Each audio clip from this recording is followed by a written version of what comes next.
Few new group sets have been anticipated quite as hotly as SRAM Red eTAP, the only electronic group set on the market to come with wireless shifting. The only problem is with all that hype comes expectation, so the pressure has been on SRAM to produce something truly exceptional. Credit where credit's due, the finished product is simply brilliant. Things get off to a good start with the setup, which is incredibly simple even compared to other electronic systems. The first step is to pair the shifters, which is done through pressing the function buttons on the various components and takes a minute at most.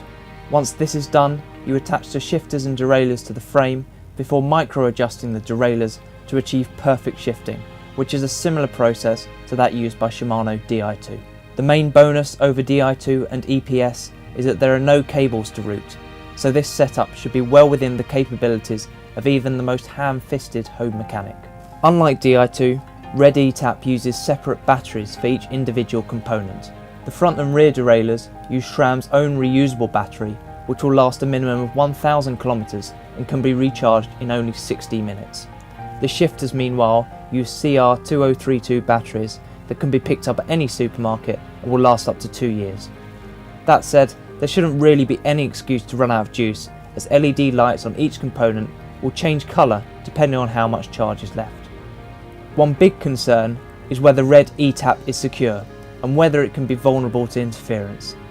On this point, SRAM says that once the derailleurs have been paired with the shifters, a rolling encryption makes it impossible for anyone else to take control of the system, even going as far as hiring hackers who tried and failed to break in. The system has also been used without incident at the Tour de France, where all the radio and TV equipment did nothing to impair the system, and we certainly didn't have any problems with erratic shifting even when riding past transmitters and pylons. So far, so good. And out on the road, things are just as impressive. The main difference from mechanical SRAM Red is the move away from double tap. You change up at the back using the right shifter, down using the left shifter, and shift at the front by pressing both at the same time, with the system automatically knowing which way to move. This system takes a couple of rides to get used to, but once you have, it is a joy to use, with the little click of the lever needed to change, giving better feedback than Di2 levers. The only slight problem here is that because you use the same action to move the front derailleur in both directions, if you don't realise that you're in the big ring and go in search of a harder gear, then you could find yourself slinging the chain into the small ring instead.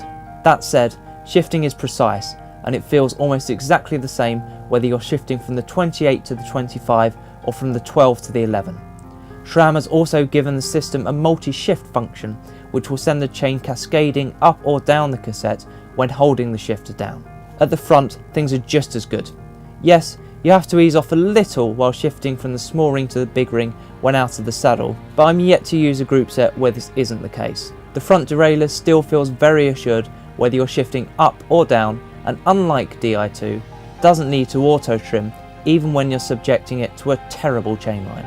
SRAM Red eTAP really is an exceptional product. Most importantly, it manages to match the already impeccable shifting of Di2 and EPS, while bringing in a more intuitive and easy to use shifting action and being incredibly simple to set up. Will we look back at this as a watershed moment for cycling technology?